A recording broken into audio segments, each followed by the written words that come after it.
to be under that kind of tutelage from day one, do you see him as a victim as well? Like, Um, I don't know. You know, when it comes to the children, I try my hardest not to speak on them because I feel bad for them. I do. They all had parents, and parents made choices. You mm, know, their parents made choices.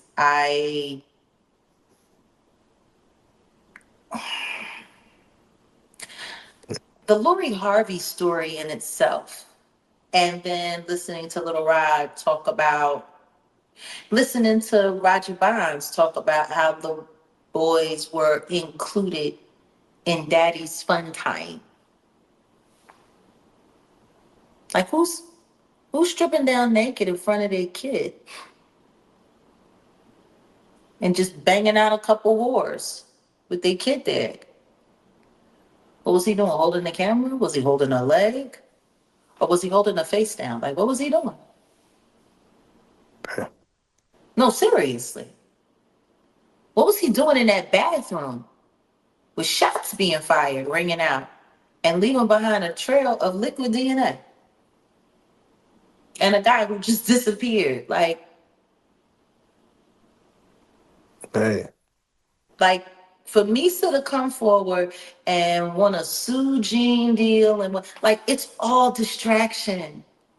These are just more distractions to keep people up in arms with the bullshit so nobody's paying attention to the fact that they are sanitizing this whole crime scene of a mess to let the industry off the hook and just blame it all on Diddy.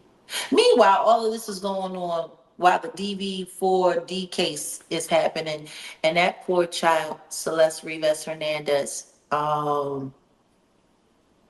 was found in the trunk of his car. Like people aren't even realizing that thing was popping off just before Diddy's sentencing. And now the management and the PR team and the label are all scrambling. And they got TMZ doing damage control just like they was doing for the deadlift. This is all about saving the industry. Now hey, you got Brother Bilal back on the scene doing interviews again about Will and Jada and talking about Will and Jada doing stuff with kids. Now he's saying that Bashir Gray told him directly that he had been essayed by Will and Diddy. That's what Belial is saying. Tell me something. Have you ever heard anybody else say it's new information. that? Have you never heard anybody say that before? Kids? Yeah. You never heard me? I could have sworn to God I said it. Back in 2022 when y'all asked me if I was going to see that Fright of a film. Oh yeah. Oh yeah. Oh yeah. Uh, Yeah.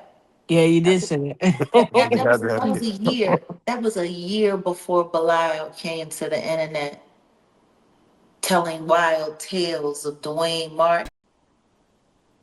It's You damn want to know who else had footage though that ain't nobody seen? They ever hide nor hair? Courtney Burgess. Whatever happened to him? Hmm? hey. Him and his lawyer and all of that Burberry, Ariel Mitchell. The same person who put me in a lawsuit for the Ashley Parham case. Y'all remember that, right? Yeah, you and a lot of others. No, not a lot of others, just four. Me, big homie CC, who, by the way, did you know that he was a private investigator and was becoming a cop in Vegas? I know.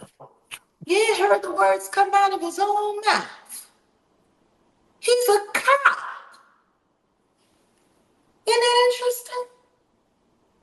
Yeah, he was saving young girls from bondage. He was saving the young girls from bondage. That's what he was doing. Yeah, kind of what the mission was. That's what the mission was. While he was working with Sean Atwood. Damn. Because he was working with Sean Atwood. And he was a vampire hunter with the guy Ron.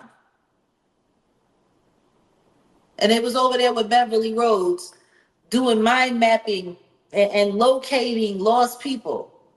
And Sean Atwood, as you know, has already done his bedtime. He's not even allowed back in the United States for all of the X that he was pushing. And he was the one that was hosting Ariel Mitchell, Courtney Burgess, Adria English, Lamisha Fuller.